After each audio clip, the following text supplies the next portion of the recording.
What up, Chiefs Kingdom? BJ Kissel here with KC Sports Network. Got a fun new video we're going to try out today. Let us know in the comment section if you like this style of content. But one thing that I always love to do after a Chiefs game when the All 22 video comes out is to go watch it, and not necessarily to break down plays. I love that stuff and I love really getting into it. But the more I learned in watching film about football throughout my media career, the more I realized I didn't know what was happening on the field. But not to say that watching the All 22, there aren't fun things that you can take away from.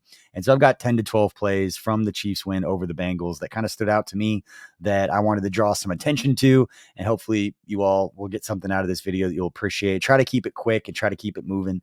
Won't be a lot of post-production, not going to diagram any of the plays, but I'll try to draw attention and let your eyes see what I'm looking at and see if you find value in it. But I always enjoyed watching games like this and having these kind of takeaways. But this first play right here, you can see George Karlaftis lined up as defensive end down here at the bottom. You'll notice you have a better view on the next play, but right about here, he's held on. This was a chunk play early in the game for the Bengals. And the only reason I put this in, I started laughing when I watched it because it's so blatant on this view right here. As you see 56 lined up, that Trent Brown, the right tackle, is going to grab and hold on to him. Don't know if he's going to end up making that play regardless, but definitely affected his ability to get over there and try to make a play on it. We're going to watch it one more time here with the replay. But you can see George Karlaftis right here trying to get to the outside, being held back. Again, don't know if he has enough burst to cover 89 right there, but definitely affected the.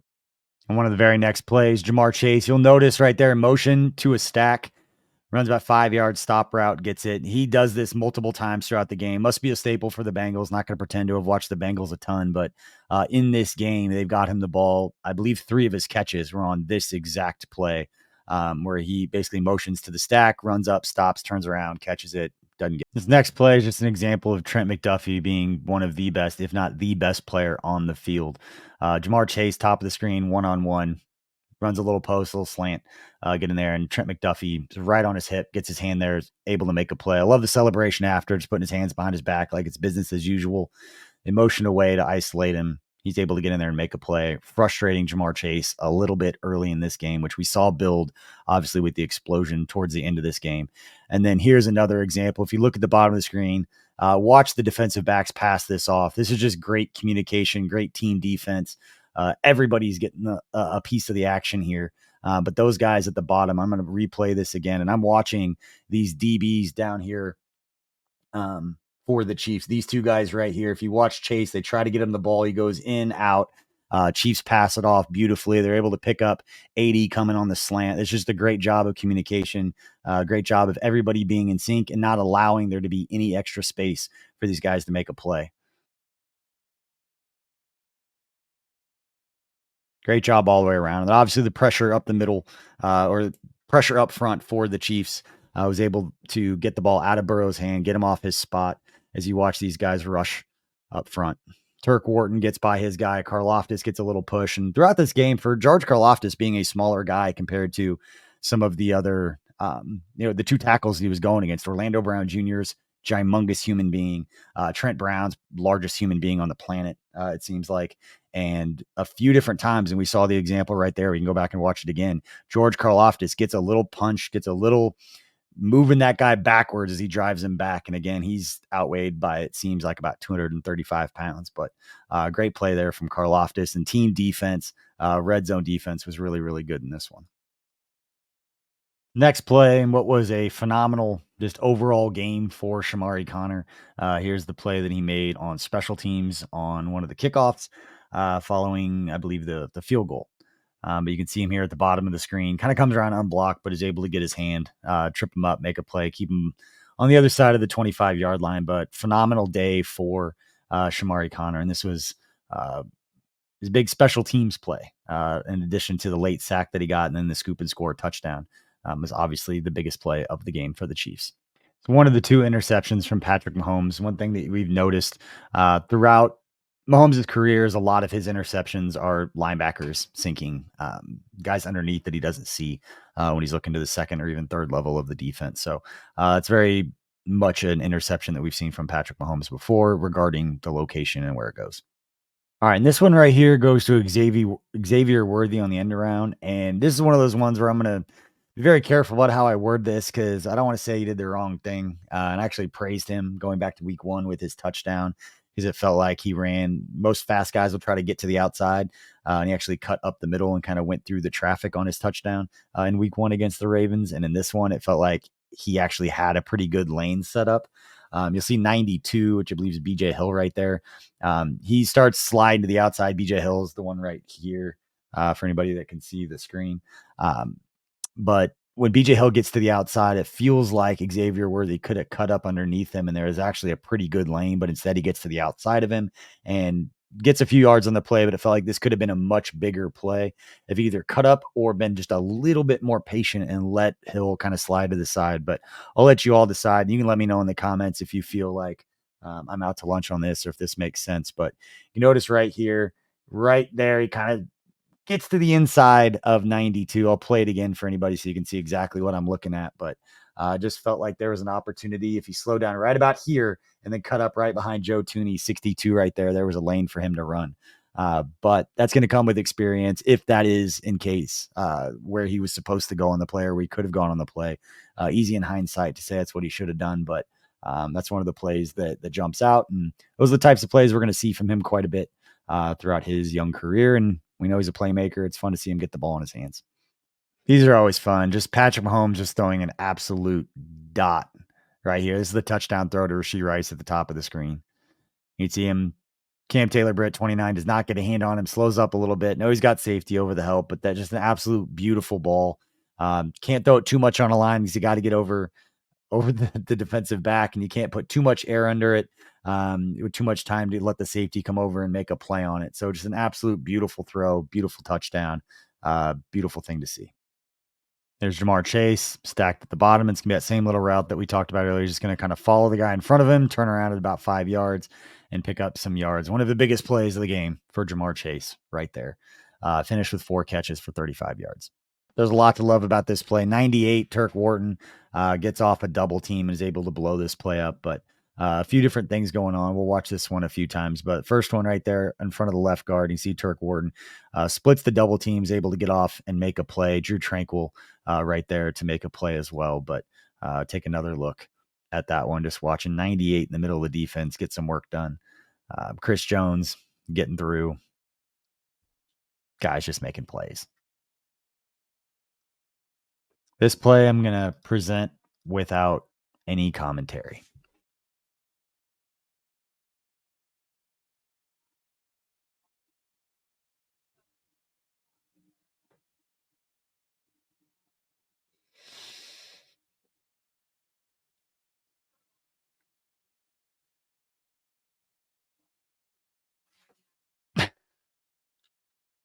Whatever. This is one play that got the crowd going because the entire crowd saw that Trent Brown, the right tackle, number 77, the largest person in the entire building, left early. But that's not the reason I'm about to show this play. I'm showing this play because Jalen Watson made a phenomenal play on the ball. And to give credit where it's due, Joe Burrow, who coming into this game, I had made comments regarding, his wrist and how healthy he was. Man, he's good. He is very, very good. And this was a perfect throw, perfect play, just a better defensive play. Sometimes the guys go out there and they make a better play on it. But definitely watch the right tackle, and you tell me if you think he leaves early. Yeah, he does. But Joe Burrow gets outside the pocket. Beautiful pass, right on the money. But Jalen Watson is just a little bit better than Trent Irwin and Joe Burrow on that play. Here's another view from behind, watching the right tackle definitely move early. It's a hard thing to not see how they don't see it, but that throw is absolutely on the money. Jalen Watson was just a little bit better. Big play right here with the sack from Chris Jones. It's just Chris Jones just being the best player on the field. Split the double. Was able to keep his eyes on Joe Burrow, knows where he's going. Great play from Karlaftis, too. Most sacks are from a team of people, even though it's a credit to one person. But, yeah, great awareness from both Karlaftis and Chris Jones. I'm going to watch it again. Whoever you were watching on that rep watch the other person this time because both pretty impressive. Got the long arm from Karloftis. He's still athletic enough to get his hands on. Another one of those examples of him driving a guy that's significantly larger than him backwards. All right, a couple plays right here. Here's the end zone angle of the Travis Kelsey little slip screen. They try to get him into the end zone, gets down to about the half-yard line before the Wanya Morris touchdown reception. We're going to watch through both of them. The only thing that I noticed on this play was that I'm really glad that Trey Smith didn't get hurt. And it looks like, based on his reaction, that Trey Smith is really glad that Trey Smith didn't get hurt on this play. But you'll notice at the very, very end of it, you see Trey Smith right there on the goal line, right about there. Just kind of shakes his head a little bit, just glad that they didn't get hurt. But here's the touchdown to Wanya. You see the motion from Noah Gray back into the line of scrimmage. Or excuse me, back into the backfield. They throw it to Wanya. One thing that's interesting about this play is both Travis Kelsey and Wanya Morris are both very, very open. I'm curious, based on Wanya being reported as eligible, if Mahomes knew the second, I'm going to pause it right here. As soon as he motions to the backfield and he sees 24 go with him, he knows that 59 would necessarily be the only guy most likely that would cover Wanya again, who is an eligible receiver. And as soon as 24 moved back in, Mahomes may have known that, hey, Wanya is going to be the play here, even though Kelsey ended up open as well. But you can watch it again, and you see 59 blows right through. That's probably what Mahomes is looking at. As soon as he did that, that's an easy throw. But Von Bell there, 24, the DB's the only guy back there covering both those guys. There's another good rush from Turk Wharton. Man, he's laterally moves quick. He Bolton and company there to make the tackle. But again, watching this play, watching the guys up front, Turk Wharton 98 right there on 67. His little move to the inside. He's able to get around him, disrupt the play. Bolton's able to get off the block from 80 and make the play. Here's one of the interceptions that got called back. And the reason I want to watch this play, especially with this angle, is one thing. You see 55, Logan Wilson there in the middle. He's actually going to loop all the way around to come in and get a shot on Mahomes. He's delivering the ball. And Justin Watson's got a guy on his front hip, back hip. Not a good decision, but you watch 55 right here. Just an impressive peel around. I don't know if this is Kingsley, if that's his responsibility, if it's Piran coming around. I'll leave that for smarter people, but definitely a well-executed, well-designed play. The timing got right for the Bengals, and you got to give credit sometimes to the other guys. They made a play. I'm leaving this play in there just because I don't want to be accused of being called a hater. I try to consider myself somewhat of a realist. And I got to give credit where it's due. As much as I didn't want this to be a thing and I wanted there to be an opportunity, there was a reason I was clamoring on the first drive for the Chiefs to run some sort of double move, scissor route, something moving horizontally with Xavier Worthy against Cam Taylor-Britt, because of what Cam Taylor-Britt had said throughout the week. Felt like there were opportunities in the red zone early in the game for the Chiefs to get that matchup if they wanted to try and make a play with those two lined up on each other. But right here, Cam Taylor-Britt makes maybe one of the best interceptions of the season, even though it's week 2. Just an absolute phenomenal play from him right there to go up and grab it one-handed. Andy Reid said after the game that Xavier Worthy is going to learn that either he comes down with that ball or nobody comes down with that ball. Even if you got to get a penalty to tackle the dude, not that you would expect a guy to make a one-handed catch, but just a great play overall from him right there on that interception. But it was following that interception. The previous play was actually a drop on a nice throw from Joe Burrow. And then the Chiefs defense really stepped up following this interception. You can see the play right here. It's a screen that's read by just about everybody. Chris Jones and company sniffed this one out. Joe Burrow wanted no part of actually trying to complete this pass. Once he noticed that it wasn't really going anywhere, Chris Jones is going to snag that thing one-handed and take it back in the end zone himself. Here's another great view of it. Both these the next two plays defensively ended up being two of the biggest plays in the game at a time where the momentum could have gone towards Cincinnati. Probably was just going back and forth. It's kind of an ugly game for the Chiefs overall. Obviously, statistically speaking, one of Patrick Mahomes' worst games, but ended up being the biggest play of the game right here. Shamari Connor's in the right guy in the right spot. Refs falling down. Everybody's falling down. Wonder what I'm laughing about. Go back here to the beginning of the play. But this is great because it takes everybody to make this play. DBs where they're supposed to. Nobody for Joe Burrow to throw the ball too early. Obviously, the strip sack and behind. Shamari Connor's right place at the right time. But right there, about the 30-ish yard line, you'll be able to see the ref take a tumble, and everybody right there in the middle falls down as he gets trucked with everybody going the opposite direction. But biggest play of the game for the Chiefs, biggest play of game um, that led to the Chiefs winning that game. Now, the NFL's All 22 does not show this entire play. It does not show Jamar Chase losing his mind afterwards, but this is the play that Jamar Chase ended up getting that penalty, believing that it was a hip drop tackle. From his perspective, honestly, probably for what he was feeling as he was being tackled, I could probably understand why he thought that. Trent McDuffie actually never went to the ground. I think is the definition of that, but the ref told him afterwards they didn't think it was a hip drop and absolutely lost his mind. There are some photos circulating of McDuffie just standing there while Jamar Chase is being held back, which is a pretty fire photo, to be honest. But right there, Trent McDuffie, we've seen it throughout this game, just all over Jamar Chase. And here we are late in the game. For as good as Joe Burrow was in this game, gave him credit earlier. Wrist didn't seem to be as big of an issue, at least from watching it live and going back and rewatching it. Didn't feel like there wasn't a lack of zip or anything, but talk about the margin of error of beating the Chiefs being so small. You can't beat yourself. You can't give them extra opportunities. And when you have open guys late in the game with a chance to go clinch it and win, you got to hit an open receiver. And this is probably, of all of the throws, this may be the one that Joe Burrow would want back the most. As you got a post here at the top, again, motion to stack, something I enjoy doing, but he is wide open. Got on a little hot. Maybe the receiver didn't get his head around quite in time, but either way, this is a wide open receiver on a chunk play at a time that they really needed to make that play. Maybe the threat of Nick Bolton there was enough. Because on the very next play, this is the perfect blitz call from Spags. And I know a couple of different people have broke down this play and talked about Justin Reed attacking the inside shoulder of the running back, which creates the lane for Shamari Connor to run through the left side and pick up this sack. You see Justin Reed, he's going to attack the inside part of that tight end right there, actually making the block, and then Shamari Connor is able to fly. And I'll replay it, let you watch it again. But again, somebody else diagram. I apologize. It may have been Mike Renner who broke this down on social media, or Ben Solak. It was one of those two guys, both great follows, but just great timing, great execution at the perfect time for Spags.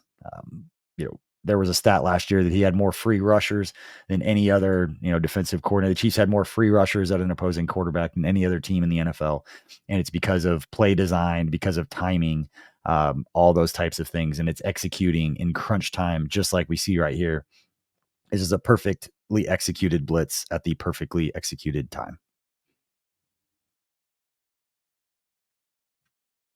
And here's the play that everybody has been talking about with the defensive pass interference. It doesn't need to be litigated. This is absolutely defensive pass interference. They should have thrown this flag. The most impressive part about this play to me is the way that Patrick Mahomes threw this football. He is running to his left, throwing back, probably straight, but at the angle at which he throws it is incredibly difficult. It's better view right here. But again, this is not a normal 35, 40 yards down the field. Yes, there are other quarterbacks in the NFL that could attempt and physically make this throw, but to do it in that situation, in that way, like an absolute perfect throw with the safety coming down hard. I mean, Rashee Rice was open. The reason that this was a penalty and the timing was off and he hit him like that is because of how far that defensive back had to travel. We're going to watch the play again, and you're going to see how far he traveled when he let go of that football, because Rashee Rice had kind of finished his route, and you can see him right here in the middle. Right here, if you can follow me, there's Rashee Rice right there. He starts to slip over, and then this safety comes down, and you can see him come down to make a play on it. Look at that right there. He is coming down hard. Got there too early. It's hard for him to slow down after he started braking, but that happened because Patrick Mahomes has the ability to throw to all levels of the field without being set, without getting his feet set. As long as he clears that hip so he can get some strength on that throw, that left hip, the way he does that, makes it look very, very easy. But biggest play in the game right there, set up the Chiefs for a game-winning field goal. Don't really need to do a lot to break down a field goal, but I will say that watching 58, which I believe is Joseph Osai, who had that huge penalty in the playoffs a few years ago where he pushed Patrick Mahomes late out of bounds that set them up for the go-ahead field goal. Joseph Osai is tired of watching the Chiefs hit game-winning field goals at the end, and you can see 58's reaction right next to Harrison Butker and Matt Ariza after he drills this field goal. So here he goes, tries to block it, gets, and then just the Chiefs effect. Sorry, not sorry. Chiefs win. Enjoy your flight. Appreciate you all for hanging out. Hit that subscribe button if you like it. I got more coming if you like it. We'll see you later.